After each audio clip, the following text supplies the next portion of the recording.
Hello students, we are studying the chemical properties of metals. In that we have studied the oxygen reaction with the metals. That means the reaction of metal with oxygen. We studied that metal react with oxygen and form metal oxide. And we also studied the reaction of metal with water. We have seen that oxygen with the metals react with water and form metal oxide or metal hydroxide, and hydrogen gas is liberated. In that session I told you that the reactivity of metals depends differ with water and oxygen. Some metal react more fastly with the oxygen as the sodium potassium, where some do not react with the oxygen. Just like that, some metals react with plain cold water, some react with hot water, and some react with steam. So you can say that their reactivity is differ. That means the reactivity of different metals is different. On the basis of that their reactivity, the metals are kept in a horizontal column that is known as reactivity series of metals. The arrangement of metals in the decreasing order of their reactivity is called reactivity series of metal. We keep the metals in the form in a column form, and at the top we keep the most reactive metal, and at the bottom will be the least reactive metal. This is a reactivity series which contains commonly used metals in the comparison of their reactivity. So as you can see here that the potassium, it is the most reactive metal, and gold, it is the least reactive metal. When you move from the starting to the bottom, their reactivity changes, it decreases.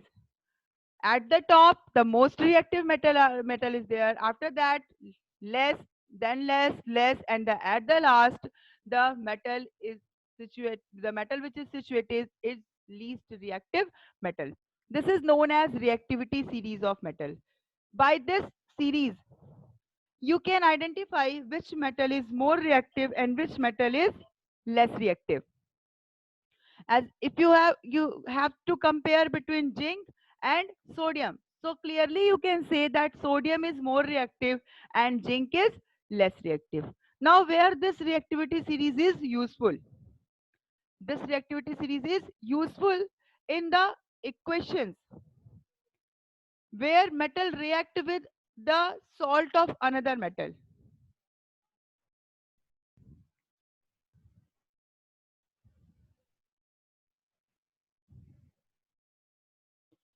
So we are talking about the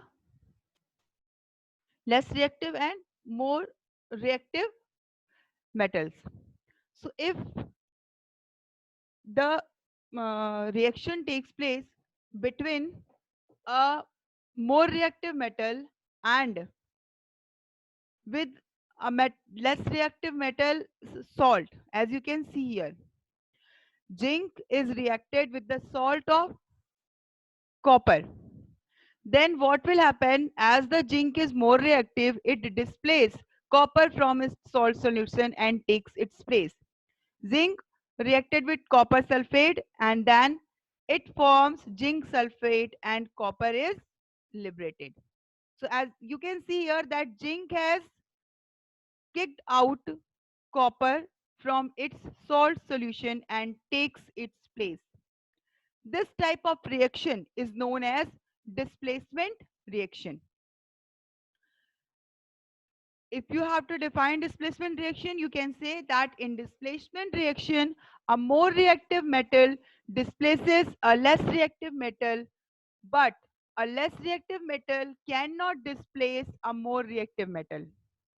If we want to try reaction between ZnSO4 and copper, that means zinc sulfate and copper, copper is not able to displace zinc from its salt solution. Why?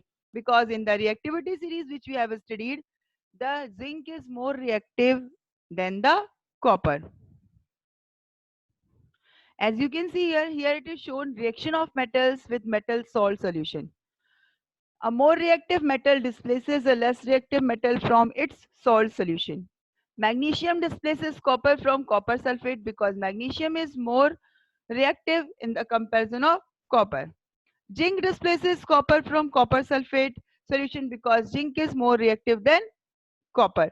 Iron displaces copper from copper sulfate because iron is more reactive uh, than the copper. That's why the more reactive metals, as in this example, magnesium, zinc, and iron, are more reactive than copper, so they displace copper from its salt solution and take its place.